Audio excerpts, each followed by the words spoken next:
Hi all, welcome back to the channel and I hope you're all doing okay. I've been digging around for some stories other than Christian Horner, but unfortunately there is something I want to cover with that later on. And I've come up with some which aren't related to Christian Horner, so that's always a plus point at the moment. So anyway, I'm going to start off with Gunther Steiner, because he has given his thoughts on a potential driver option for Mercedes once Hamilton leaves for Ferrari next season. Speaking to RTL, the former Haas team principal said, "If I were the team boss at Mercedes, I wouldn't say no to Nico Hülkenberg. He was often underestimated and he was usually in the wrong place at the wrong time. Maybe now he is in the right place at the right time."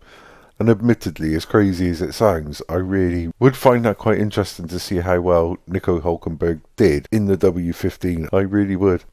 But sticking with Mercedes and Toto Wolff, he's hoping that Mercedes can begin to understand why they were so poor through high-speed corners at the Saudi Arabian Grand Prix. Speaking ahead of this weekend's race, Wolff said, "We've been hard at work since Jeddah, building on the learnings from the first two races. It's encouraging to see the potential in the W15, but there are also clear areas of improvement. We have looked competitive in low and medium speed corners, but high speed has been a weakness so far.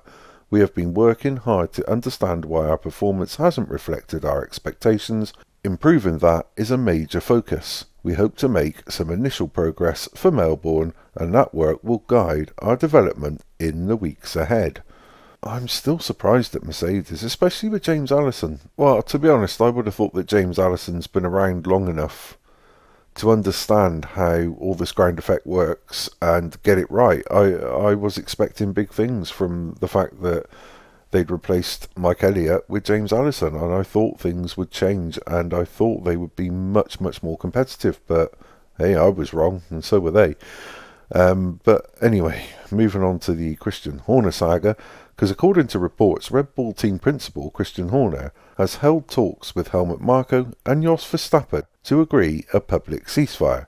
Jos Verstappen had publicly called for Horner to step down in Bahrain, while motorsport advisor Marko is believed to be at breaking point with Horner amid a power struggle behind the scenes. However, all three have reportedly agreed to stop firing shots publicly for the time being in order to give Max Verstappen and Sergio Perez the best chance on the track.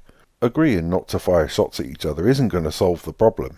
To me, it's just going to keep on festering, and it's going to get to a point where I think Christian Horner's going to have to go. I really do. I mean, today it's been reported that the Thai owners, I can't pronounce his name for the life of me, and I do apologise, have sent a spy, apparently, into Red Bull to monitor how things are being done and how things are progressing and so on like that. Now, surely this is just a bit over the top. It just doesn't seem normal to me. If they've got evidence, get rid of him. If they haven't, sort out your problems with Helmut Marko, whether you lose Max Verstappen or not, whatever, deal with it and get it over and done with so we can move on with Formula One. But having said that, Johnny Herbert has made a sensational claim about Max Verstappen while discussing the situation about Red Bull during an interview with The Sun. Herbert said, "It's not a good thing for F1 with the whole thing going on and the belated heat on it. They are very close to pushing Verstappen out of the team. I have heard they are getting quite close with the deal with Mercedes."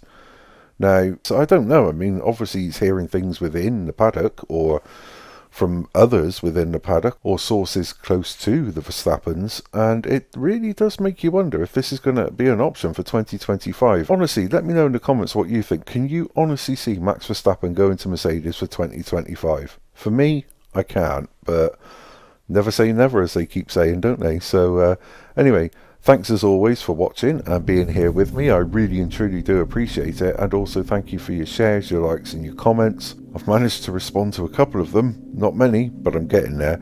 And as always, if you do like what I do, please consider liking the video because it will help me out, and also subscribing to my channel and press the notification bell so you get those all important future warnings of my uploads. And until the next time, take care.